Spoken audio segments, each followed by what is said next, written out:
I'm Edward Moorfield, publisher of CityBizList. I'm honored today to be interviewing Alec, the author of The Industries of the Future. So the raw material of the agricultural age was land. The raw material of the industrial age was iron. The raw material of the information age is data. He who owned the land controlled the land during the agricultural age, had the political power and the economic power. He who owned the factories and controlled access to the natural resources during the industrial age had the economic power and the political power. He or she who owned the data, controlled the data, and can draw meaning out of the data during the information age are those who are going to create the industries of the future. The 5 zettabytes of information, that's 10 to the 21st power of bytes, that we now create every year, is a sort of Pacific Ocean of information from which we can draw meaning. You know, and if you think about it, it's really remarkable. The earliest form of data, the earliest form of recorded human information was a painting on a cave wall. If you take the sum, all of the information created from painting on cave wall to the year 2003, we now create every 2 days. Every 2 days, we create the amount of information we created from earliest mankind to 2003. So what does that mean in practical terms, in business terms? What it means is that we can use information to transform old industries. I learned about the potential of big data in agriculture in, of all places, the North Island of New Zealand. Apparently, there are a lot more dairy cattle in New Zealand than there are human beings. And the way in which these Kiwi cattle farmers became massive exporters to China was through figuring out how to use big data analytics and apply that to the centuries-old form of dairy farming. So what they did is they created this thing called Pasture Meter. And what Pasture Meter does is it combines laser technology and GPS. And it takes 18,500 measurements per field. And with that information, they know exactly where to water. They know exactly where to fertilize. They know exactly where to put feed for their cattle in these vast, 10,000 acre cattle ranches.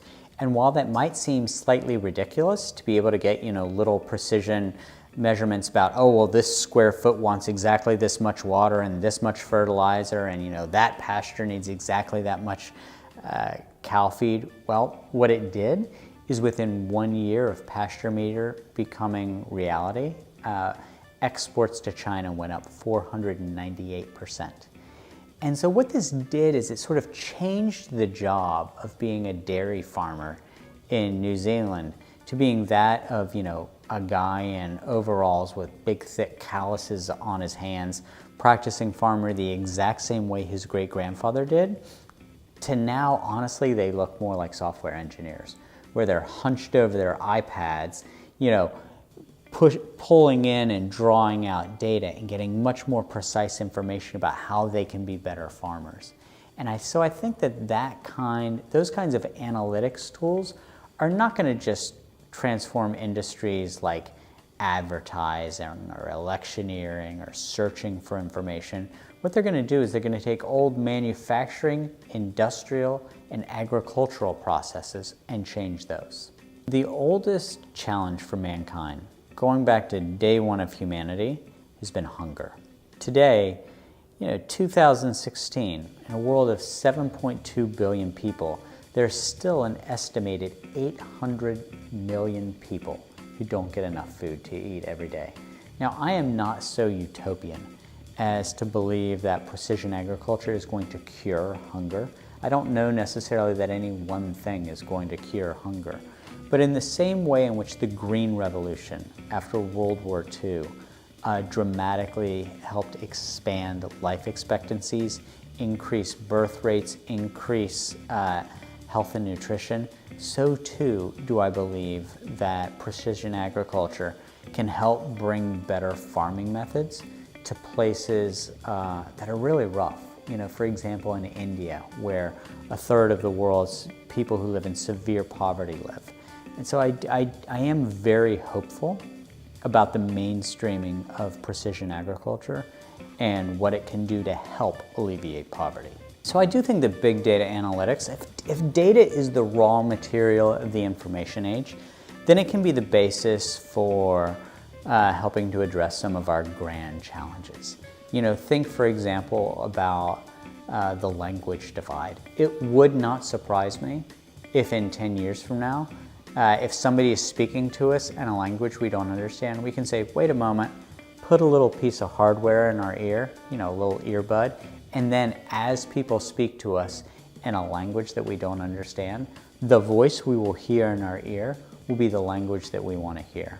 How is that possible? Because of the big data analytics. As people speak, at the speed of sound, what they are saying is being translated into our smartphone, being connected by Bluetooth to the device in our ear. So I could imagine it doing things like, you know, reducing the language barrier. Similarly, if you think back to the work of Bert Vogelstein and his colleagues at Johns Hopkins University, our ability to draw meaning, the data that we now have access to in the form of the 25,000 genes that are the building blocks for humanity, our ability to process and draw meaning out of the enormous amount of genetic material that we all have presents, in my opinion, the best chance that we have to cure cancer.